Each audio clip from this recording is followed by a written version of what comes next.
Hi everyone! In today's video, we'll be learning how to create shadows in Figma and also some good practices for setting up your shadows in general. Let's start by briefly going over what shadows are and what they help us accomplish. Shadows help us create depth on a two-dimensional flat screen. By creating depth, they make some elements appear closer to the user. You can think of it as being on a z-index. And as such, shadows help those elements to catch the user's attention. This could be useful for clickable elements like buttons or for some bigger elements that need to stand out from the rest of the interface like models. Now let's break down what composes a shadow. Of course, a real-life shadow doesn't appear on its own and is caused by a light source, and typically that light source comes from above, so that's a good starting point for us. The composition of the shadow consists of multiple things. First, we have an X offset. If you think, for example, shadows at sunset or sunrise, they're very long because the sun is kind of shining from the side. In terms of user interface, however, typically X offset is set to 0. One of the reasons for that is that we just want to simulate the light coming directly from above. I think it also just helps to keep the things simple. You don't need to worry about all elements being consistent with their X offset, and plus it just brings more balance to the interface. And then we have the Y offset, which is typically the value that you'll be modifying. Then we have the blur. The larger the blur is, the closer the element appears to the user. Going back to the z-index, let's pretend this notebook is a screen and this pen is an element. So right now I have my pen right on the notebook. And as you can see, the blur of the shadow is very, very small. But then the closer I bring it to the camera, the larger the blur gets. Lastly, we also have color, which is usually very, very transparent black. And I personally prefer using gray shades. Once we put all of this together, we get our shadow. So this was a definition for just one shadow, but in real life, an object can have multiple shadows. If we look at this photo here, we can see that there is this bigger, lighter shadow. And then we also have this tiny and much darker one. Combining these two shadows together is what usually gives the elements of the screen a very nice crispy edge, even if they have a larger blur. Let's take a look at a real-life UI element. In this first example here, we have a toast component, and this first card just has a larger shadow. Then the second card has the smaller shadow, and then the third one has two of them combined. This first example is quite subtle, so I understand if it's hard to tell the difference right away. So I also made the second example, which has much more dramatic shadows, and which hopefully makes it easier to see the difference between the larger and the smaller shadow and the difference between the two shadows combined and each shadow separately. Essentially the same thing, larger shadow, smaller shadow, and the two of them combined. As you can see here, we still have the blur, but then our edges are much more defined. Again, the second example is more of an extreme version, just so it's easier to see the difference. Now that we know some basics about shadows, we can start making our system. And typically you can start with having about 5 shadows. That should be more than enough to cover your basics from smaller elements like the buttons to medium-sized ones like the drop-downs and to the larger ones like models. So I'm going to begin by creating a rectangle. And we're just going to make it pretty, so I'll make it white, and we'll give it a border radius. And now to add a shadow, you're going to go to Effects section on the right, and you're going to click plus, and you'll have the drop shadow by default, but keep in mind that there are also some other properties here, but the drop shadow should be the default one. Then you can click on this sun icon here, and it's going to give you all the settings that were talked about. So the X offset, the Y offset, the blur, spread, which we did not talk about it, but I decided to leave it out of this tutorial. And then the color and the transparency. I'm going to start with the smallest shadow, the extra small one, and then work my way up. A couple things I want to mention is that if you are setting up your shadow system, it might take you some time to figure out what exact values you want, and that's totally fine. The reason I'll be kind of plowing through that is because I have already done that and written out the system that I wanted to have for this tutorial. But the thing to remember is that to not spend way too much time figuring out that perfect value. Your main goal is to create the system and turn it into styles and then start applying it to real components. And then if you decide that, oh, like your large shadow has too much of a blur and you want to adjust it, you'll just adjust your style and it will apply to all the elements. So the main thing here is to set up your system. Of course, you want your large shadow to be larger than your smallest shadow. But then if you need to adjust anything, you'll just adjust the style, and it will apply to all the elements that are already using that shadow. And the last thing, the next couple of minutes are going to get pretty repetitive. So if you want to skip ahead, check the timestamps in the description and just fast forward. Okay, so this very first one is just going to have a 1 pixel Y offset and just 2 pixel blur. We'll give it 5% transparency, and I do like having my color like grayish.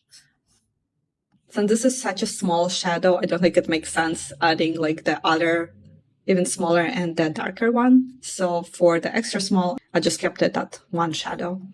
Then to create my other one, actually we'll rename this one to extra small, and then this one small. And so to create the small one, I did make a copy of the first one because I just find it helpful to tinker with the values based on the shadow that I have just created. So for our second one, it's going to be still 1 Y offset, then we'll give it a 3 over blur and 5% for the transparency. And then we're going to make our second one. So this one is going to be our smaller and the darker one. We'll give it 8% transparency, and we'll just want to add the right color. And then I'm going to make another copy. This one is going to be medium. For our medium one, we're going to have 4 of the Y offset, 6 for the blur. Then I updated it to 6 transparency. And then our smaller shadow is going to have 2, 4, and we'll keep it at 8 here. Then our next one is going to be large. For the large one, I have 8 Y offset, 10 blur, and still 6 transparency. And then for the smaller shadow, it's 4 and 5. Lastly, our extra large one, it's also going to have just 1 shadow, and it's just going to be 10, 12, and we'll keep the transparency at 8.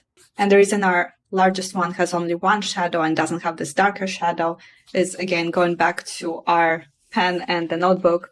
So the farther away the pen is, you can see that at some point there is no like this smaller and darker shadow, and it all just becomes like very light and transparent. Once you have your shadows, you can start turning them into styles so that we can reuse them.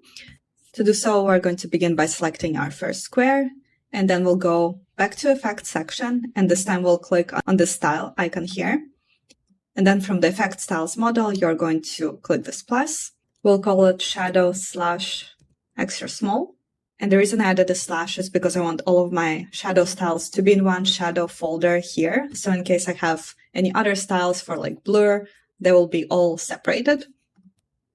So now we're just going to do the same thing for the rest of the shadows. This one is medium. This one is large, and this one is going to be extra large.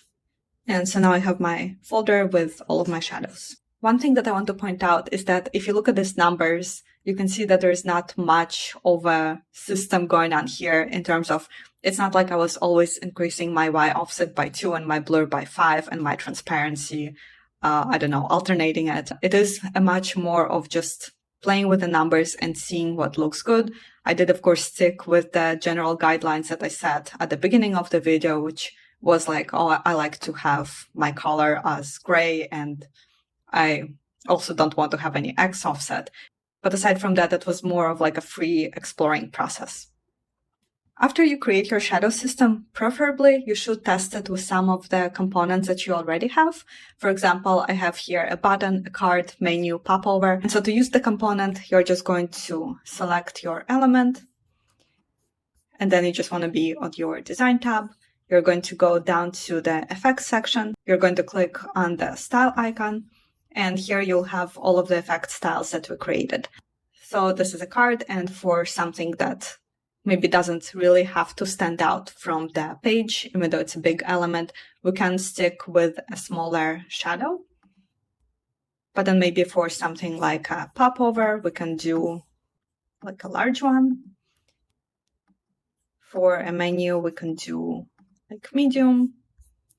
And for a button, extra small, so it's really barely visible. And then maybe as you do this for all of your components, you realize that you don't like how your large shadow looks, and maybe you wanted to either tame it down or make it more dramatic.